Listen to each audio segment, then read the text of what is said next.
As shown in one of my recent videos on potassium-40 from bananas, plants contain specific radioisotopes, so does the Brazil nut. They contain certain elements just like all other plants, including potassium-40, but that's not the focus of this video. Just like all plants, the Brazil nut tree grows in the soil which contains uranium.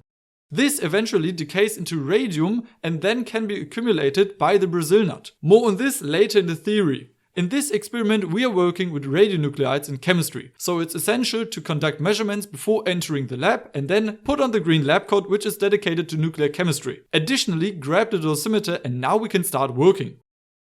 For the equipment, we will need a beaker, a pipette, something for scooping, a metal object slide, a centrifuge, and 2 Eppendorf tubes. In terms of chemicals, we will need Brazil nuts and concentrated hydrochloric acid. Here I used 4 times the amount of Brazil nuts needed for the experiment, starting with 20 grams. If you are trying this experiment, please make sure to burn the nuts in a well-ventilated area or in a fume hood. I speak from experience, that was a close call, I nearly burned something down. By incinerating the nuts, you will obtain 0.66 grams of ash. I will take half of the amount since I'm conducting the experiments on a double scale. This ash is dissolved in concentrated hydrochloric acid to destroy any possible carbonates. The suspension is filtered and we're only interested in the filtrate, as it should contain the dissolved radium ions.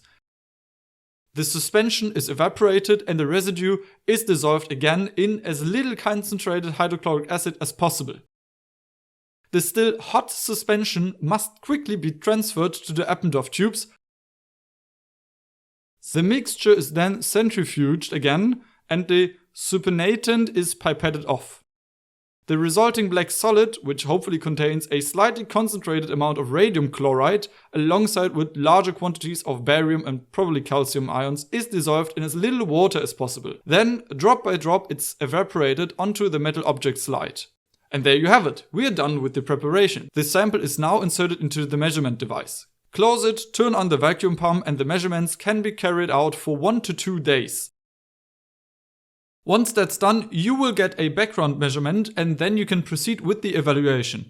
So, I will answer the following questions. Why is there radium in the Brazil nuts? Why is radium precipitated as a chloride and not as a sulfate? What do the measurement results look like? Will I grow in the dark after eating a pack of Brazil nuts? So why is there radium in the Brazil nuts? First, let's take a look at what a Brazil nut tree actually looks like. The roots are in the soil and uranium is also in the soil. About 1 milligram per kilogram of soil. Radium is a part of the uranium-radium decay chain and it's an alkaline earth metal. This makes it chemically similar to barium.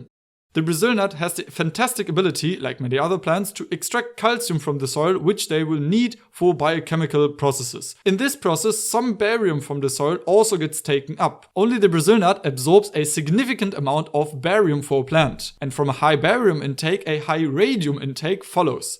That's why radium is found in the Brazil nut. Now if you turn the Brazil nuts into ash, you need to dissolve this ash in an acid to destroy potentially dissolved carbonates. It's best if the released radium ions can be separated from the rest of the material in a soluble form. I tried to precipitate it as a sulfate. This works as well as it needs a carrier for such small quantities of radium, and this carrier is in the form of barium ions already present in the ash. However, a very compact solid is formed which isn't suitable for alpha measurements. Evaporating the chlorides results in a much thinner layer which is more suitable for the measurement. The keyword here is self-absorption. Next question. The raw measurement looks like this, and if you look closely you can discern a peak with a turning point at 4780 kiloelectron volts. Looking at the nuclear data chart, you can see that this is the alpha energy of radium-226.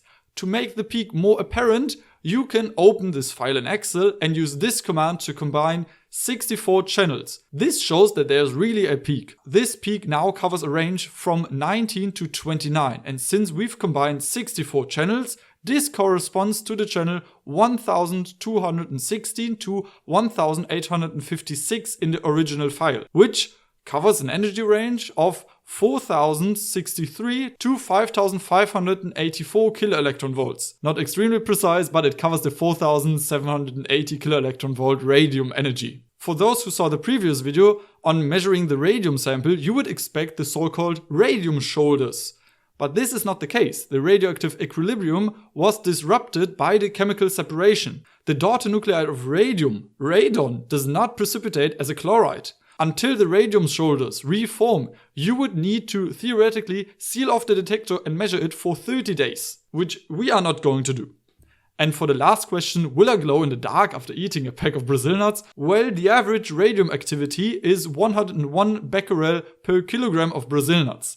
That's higher than the 66 becquerel of potassium 40 and cesium 137 per kilogram of bananas from the previous video, but who eats a kilogram of Brazil nuts? So no, unfortunately, you won't glow in the dark even if you would consume 1 kilogram of Brazil nuts. However, you should still eat them because Brazil nuts are a good source of selenium, and just 1 Brazil nut a day is enough to roughly meet your selenium requirements for a day. A special thanks goes to the Working Group of Analytics and Fundamental Nuclear Chemistry from Dr. Erik Stubb and the Division of Nuclear Chemistry at the University of Cologne, and to my Patreons. With that being said, goodbye!